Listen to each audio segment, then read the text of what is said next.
Hey, kia ora, Helen Burns here, coming to you live from Los Angeles, California. Hope you're having a super fantastic, sparkling day. Yes, I am on way earlier than I normally am.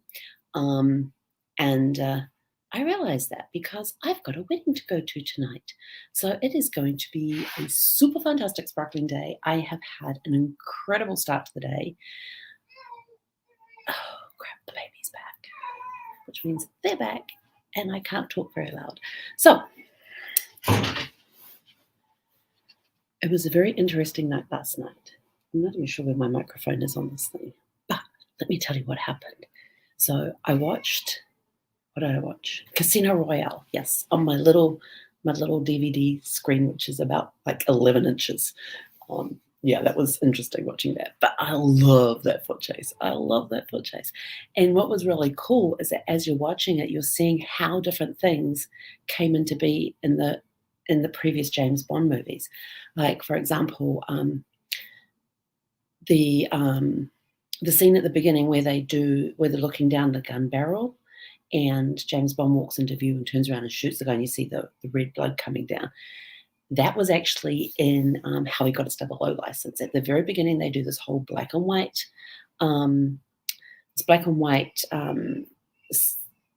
sequence, which is it shows him waiting before he does the second kill, because he has to do 2 kills to become a 00.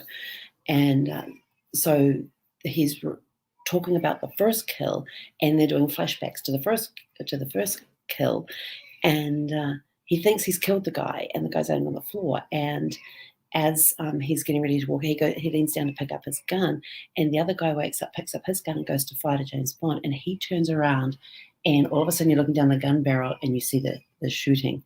And I've actually got actually managed to snap a picture of it on the and it's on my Facebook page, so you can see that's how they got, where the idea came from, even though it had been around for a few years at that point. But it's sort of like how that became the signature look type of thing. And then later on, they had, I was talking about his vodka martini, and gave him the recipe for that. And everybody's like, oh, yeah, that sounds really good. I'll have one of those. I'll have one of those. I'll have one of those. And so from then on, he wanted it shaken, not stirred. But you just hear him saying, you never hear him say, my name's Bond, James Bond, until the very, very end of the movie. Usually it is somewhere on the other movies. It's always been somewhere towards the beginning of the movie where he said that, like usually in the opening sequence. You don't hear James Bond use Bond, James Bond until the very end of this movie. And I thought, I'm like, hang on, he hasn't said, like, I'm sitting there and I'm watching this, and it's been a while since I have watched the Daniel Craig versions of James Bond.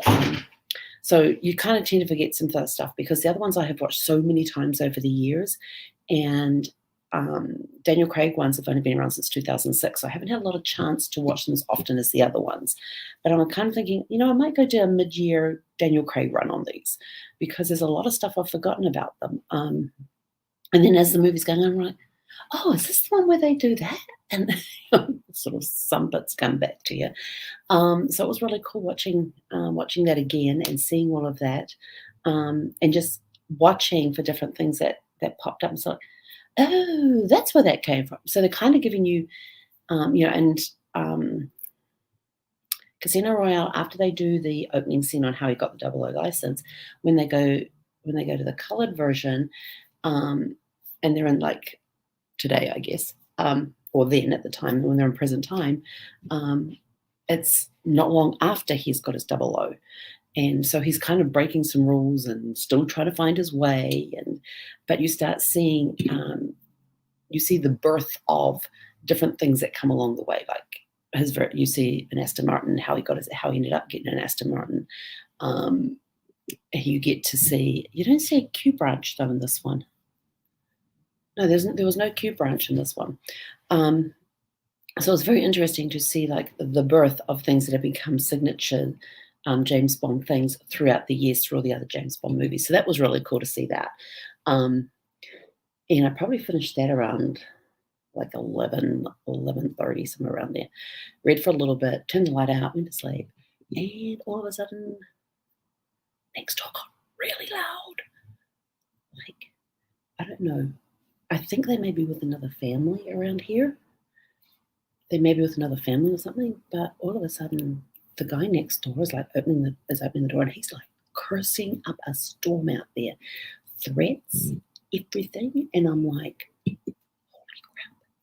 holy crap! I'm like, do I call? I wanted to call on the phone, but the problem is, you hear everything. So I was like, if I go and call on the phone, he's going to hear me. Then I get this knock so loud. I thought it was on my door, and like I just started dozing off, and I thought this is after everything had calmed down. So it's like around 12:30, 1 o'clock in the morning, and there's a knock at my door, and I'm like, who the hell's knocking at my door? And so I called out, who is it? No reply. I go to the little spy hole thing and have a look out there. Nobody's there, and I'm like, what the hell's going on? And then after I get back in bed, next door opens the door and starts cursing out again. Starts cursing out really loudly again. And I'm like, okay, take some deep breaths. We can get through this. I have my security lock on. I've got to do a video on my security lock later on. There's this really cool device you can get for hotel doors, which gives you more security than the chain or the other stuff that the hotels provide, even better than the deadlocks. Also, I have found out so far. And this tool's got amazing reviews. So I'm going to have to do a review on that later for you guys. But it is a really cool device. And I thought, okay, I've got everything locked. The bolts in on this side on the connecting door. I've got my hotel security thingy in place on the main door. We're all good. We'll just calm down. So I ended up having a really good night's sleep. Then the baby woke up at 5 o'clock this morning, which wasn't a problem. My safety alarm, if you want to call it that, went off at 5:07. I was like, yay, I'm up for the day. And it's now 11 o'clock in the morning. So since I got up this morning at 5 o'clock, I'm still in my PJs. Bed here, still in the PJs, but I have had the most amazing morning. So far, I have had my quiet time. I've had breakfast. I went through one of my emails that had like 400 and something emails in there. I'm down to 0 emails in that inbox now, so it's like, yay! I'm doing some study. I took a break from working on my assessment. So I'm working on my assessment that's due tomorrow. I have ironed my dress. Yes, I have a dress. I had to go buy a dress for the wedding because it's formal attire. And so I got it ironed, and I'm sort of like looking at it and going, might need another iron. So I'll just let it cool down. So I wanted to hang it and let the weight drop and see if that would help smooth out some of those creases that are a little hard to get. And I can't have the iron too hot because of the material it's made of. And I'm like standing here and I was ironing, and I'm like, when was the last time I have an iron in my hand? I'm trying to think, when did I last use one of these devices? I don't even have one in the RV. And that's you've been too long in the RV when you go to flush the toilet and you're looking for the foot pedal. It was really funny yesterday in the rest areas because I'm not used to automatic toilets because I've been living in an RV for so long, and so I'm looking for the foot pedal. And one rest area actually had a foot pedal. All the other ones were buttons or automatic things, and I'm like, okay. And then of course I get to the hotel here, and you got the little lever, and I'm like looking for the foot pedal. So you've been living too long in an RV when you're looking for a foot pedal to flush the toilet. But it's been an incredible morning so far. It hasn't been wild or anything. It's just been a nice, quiet, easy morning, taking it easy. I sent a video to the bride to say I'll see you later and all that sort of stuff too. So I'm looking forward to the thing. And as soon as I get my assessment done, and if you've watched me in the past over the last 3 weeks, I have got my assessment done on Sunday, and then had another look at it Monday morning, and then submitted it before Monday night. So tomorrow I probably won't get to look at it in the morning and submit it then. It's going to be a little later in the day when I get down to San Diego, simply because I want to get on. Actually, I can't get on the road too soon. Maybe I can do it in the morning before I leave, because I can look at the 405 out the window and see what it's like going south. Forgot about that. And then we got a note under the door this morning to say that today, they said from November 27th to December 5th, they are redoing, they're renovating the balconies, and they're starting on the 5th floor today. And I'm like, wonder if that's meant to be the 28th. Are they really going to start it on a Sunday? But they didn't have Sunday or Monday. They didn't have a date. They just had the dates. So I'm actually wondering if it's meant to be today or tomorrow, but we'll see. Looking forward to watching Quantum of Solace, which after I get my assessment done, if I have time, because I still got to do shower, get dressed, put a face on, put a dress on. Putting on clothes I haven't worn in eons. Like I had to go buy a dress. I do own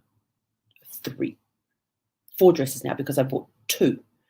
And I got them off Amazon because I didn't have time to I didn't know where any dress stores were or anything in Arizona. And I was like, I don't have the time. I didn't have the time to go dress shopping.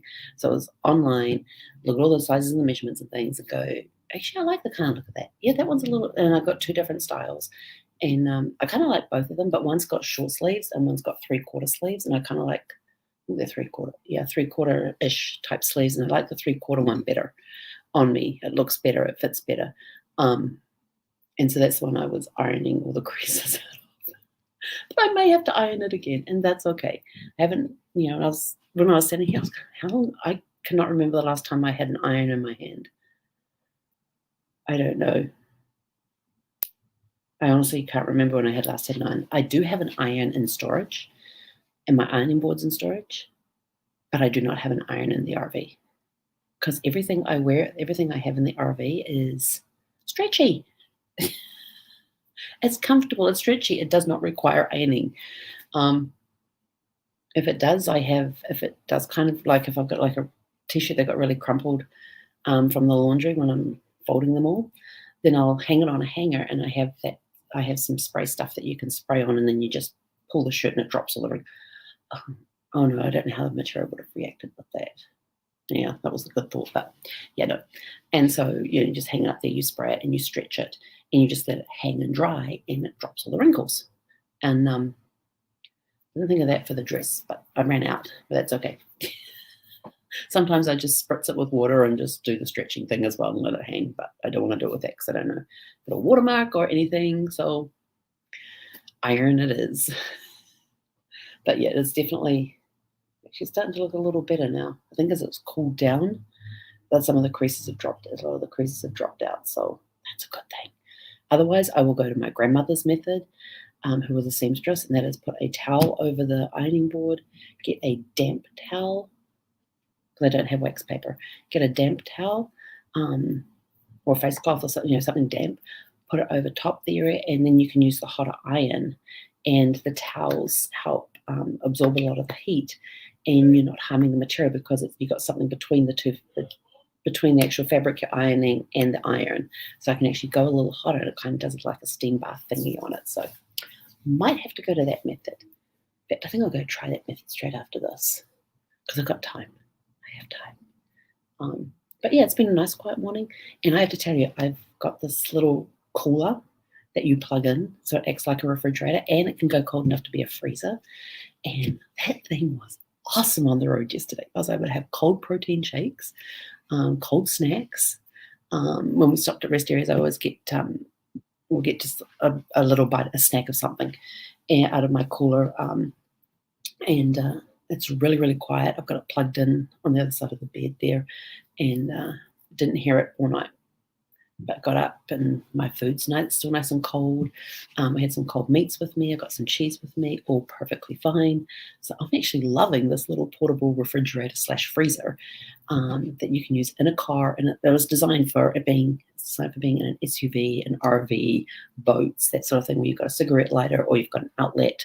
It will work off both, and I'm like, this is so awesome. So I'm loving that, and that's one that I actually got for this trip, but then afterwards I have a small freezer anyway, and there's times it's like I'd like to have other stuff on hand, but I couldn't do it because of the freezer space. So now I can plug this in somewhere in the RV and have a second freezer.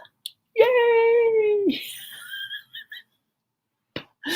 So yeah, so it's been a super fantastic sparkling morning, a rough night last night, a little interesting night with how things were going, a lot quieter today.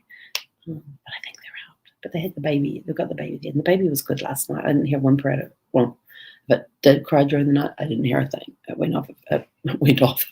Baby started crying at 5 o'clock this morning, which was perfectly fine because I was kind of awake anyway at that point, so it wasn't a big deal. But yeah, looking forward to the wedding this afternoon. It is beautiful here today. It is clear skies, clear blue skies, sunshine.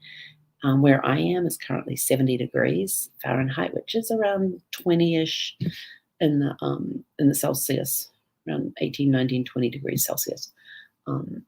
But it is going to, because of the clear skies tonight, it's going to be cold. So I've got a jacket in the car. I have a sweatshirt in the car. My hats are in the car. And those 2 hats I showed you the other day on a Facebook on a live a few days ago, one's got the fleece line and one's got the area that goes down over the ears. So either one of those will work perfectly this evening, depending on if there's wind. It's going to be the one that covers the ears with the ponytail hole. I'll tell you, that thing works brilliantly. I've been out a couple of mornings walking around the resort with Zeffie and put that one on because I could see it was windy because somebody has an American flag flying. So I look out there and see what the flag's doing. And like some mornings it's been out there and like the wind was strong enough that it was almost, it looked like I had a stick going across the top to hold it up. But I put that on and kept my ears nice and warm and kept the wind out of my ears, which was awesome. And my hair was sticking out the top in the ponytail. So, but I'm going to have my hair in a ponytail tonight anyway, or a bun. I haven't decided. It's either going to be a ponytail or a bun. I haven't decided, but I don't know. I don't know what to do with long hair except stick it out in a ponytail. I'm no good with braiding. My mother will tell me cut it off. Good job. But that's another story for another day. Anyway, I'm out of here. Go have a super fantastic, sparkling rest of your day, and we will catch you guys back here tomorrow. Make sure we'll catch you tomorrow evening from San Diego. So have a super fantastic, sparkling evening. And to the bride and groom today, I wish you nothing but happiness and love and incredible years together and just full of love and laughter. It's going to be an awesome day. It's going to be a great event. I'm looking forward to catching up with the family. This is all Brad's side of the family, so I'm looking forward to catching up with them. And it's going to be this. It's going to be awesome. It's going to be awesome. It's going to be super fantastic and sparkling. And I have my sparkling shoes. Now, about my shoes. They are not formal court shoes or dress shoes that you would expect to wear to a formal event. They're more like sneakers, but the cool part is they're slip-ons, they're comfortable, and they're full of sparkle. They are sparkly. And I'll show them, I'll take a picture of them later on. They may or may not go with the dress, but you know what? It's all about comfort. They will definitely keep my toes warm, keep my feet warm. But yeah, I'll take a picture of it. They've got a full-length mirror in the bathroom, so they don't have a full-length mirror anywhere else. It's in the bathroom. So I may take a picture later on once I'm all dolled up and let you guys have a look and see. But anyway, I'm out of here. I got to go get my assessment finished, and then I get to watch Quantum of Solace before I Quantum of Solace, what it came out in 2008, is a continuation of Casino Royale that I saw last night, which is unusual because the James Bond movies have built upon each other and made references to previous movies. They have never had a sequel. And the interesting story about Quantum of Solace is that it is a sequel of Casino Royale, and it picks up where Casino Royale left off. So it's kind of interesting that they went this route with this. So I don't remember a lot. I'm like looking at Quantum of Solace. I'm like reading the plot of it. I'm like looking up everything, and I'm like, I honestly don't remember any of the story. I'm like, I don't remember any of the story. I'm like, that cannot be right. How can I not remember a James Bond story? But I don't remember anything of the story. I don't remember any great scenes in it. I remember zero of it. And I've seen it like maybe three times since it came out. But like I said, I've got to go do me a Daniel Craig fest at some point and just watch those 5 movies that he's done back to back to back to back, and do that a couple of times to help make it stick, because I have not watched these anywhere near as much as I have watched Sean Connery's ones, Roger Moore, George Lazenby, Timothy Dalton, Pierce Brosnan movies. because apart from Casino Royale with the foot chase at the beginning, I don't remember a lot of the Daniel Craig movies, which is interesting. We shall see. But anyway, go have a super fantastic sparkling day. I'm going to go and do some study, watch Quantum of Solace, get ready, head over to the wedding tonight, and then I'll catch up with you guys tomorrow from San Diego. Hey, konara.